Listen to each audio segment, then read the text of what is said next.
Buenas noches, mi nombre es Juan Felipe Carvajal Valencia, estudiante de la Universidad del Quindío, Facultad de Ciencias de la Educación, programa de licenciatura en Educación Física y Deportes, espacio académico didáctica del fútbol.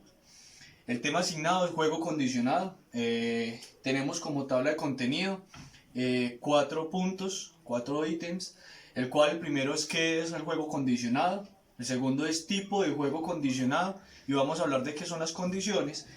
Tercero, cómo se ve inmerso en la educación física.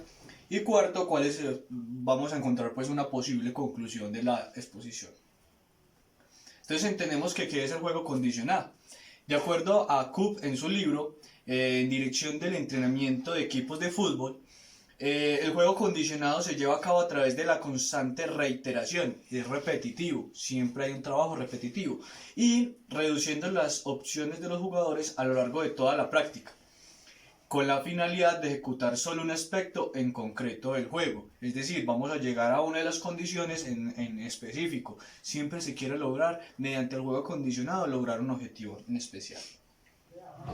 Encontramos que ¿qué son las condiciones? Las condiciones se pueden presentar en diferentes aspectos y varían su intensidad en el entrenamiento dependiendo si se trata de equipos de formación o equipos competitivos. No es lo mismo entrenar un equipo de párvulos a entrenar un equipo profesional.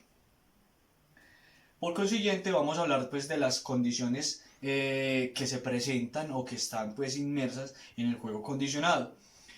La primera es las condiciones tácticas, que se refiere a los movimientos intencionados o estructuras de juego que yo quiero generar como entrenador o como profesor y que vivencien los jugadores. Es decir,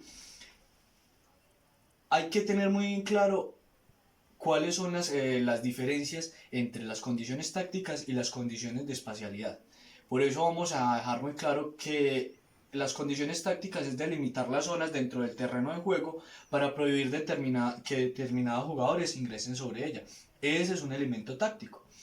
O como cuando dividimos la cancha, la dividimos en tres.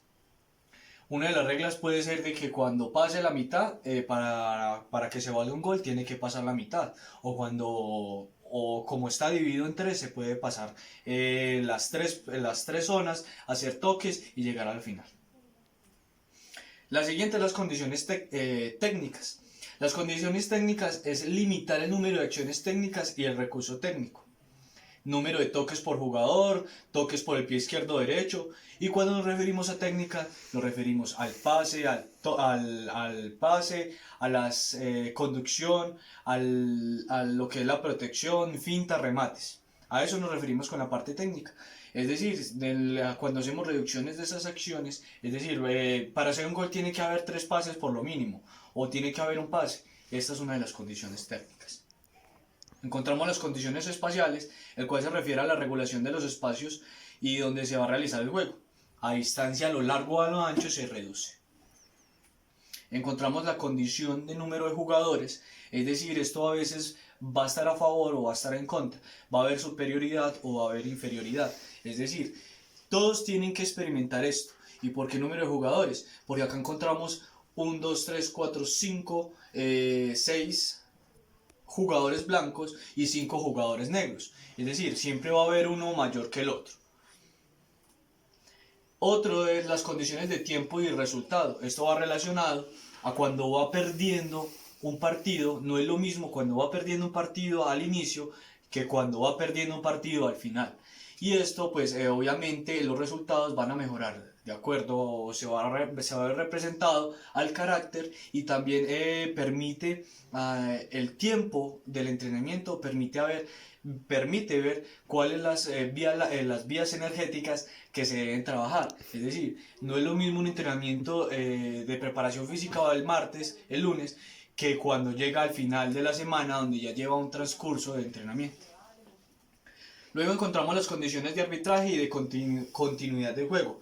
Es muy bueno llevar esto a la realidad cuando en un entrenamiento incluimos jueces. Esto puede generar pues un respeto arbitral que es muy importante. También la continuidad se ve relacionada cuando el balón no está en la cancha, es decir, cuando sale a la meta, puede ser una condición de que el arquero saque con el pie no se saque de esquina. Y lo mismo pasa con las bandas, que no se saque con las manos, sino que se saca con el pie. Son alteraciones que podemos hacer mediante el juego, mediante el entrenamiento.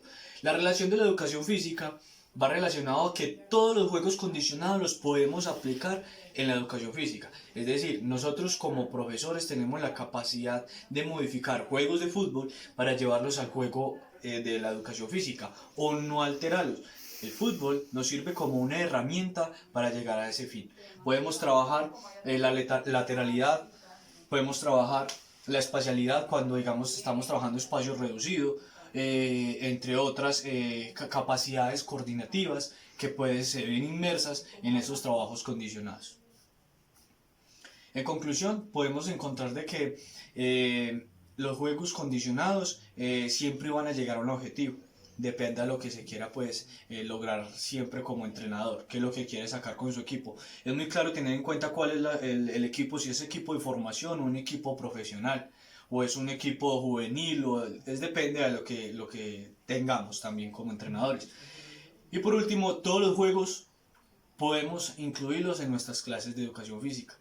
Siempre, obviamente, teniendo en cuenta nuestro entorno, teniendo en cuenta a nuestros niños, teniendo en cuenta a las personas que estamos interviniendo.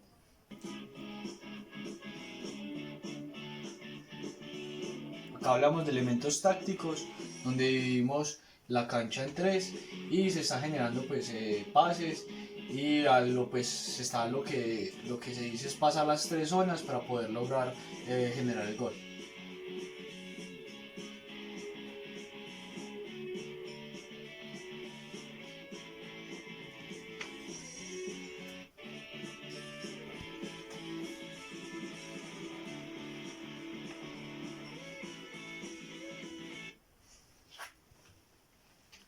Listo, muchas gracias.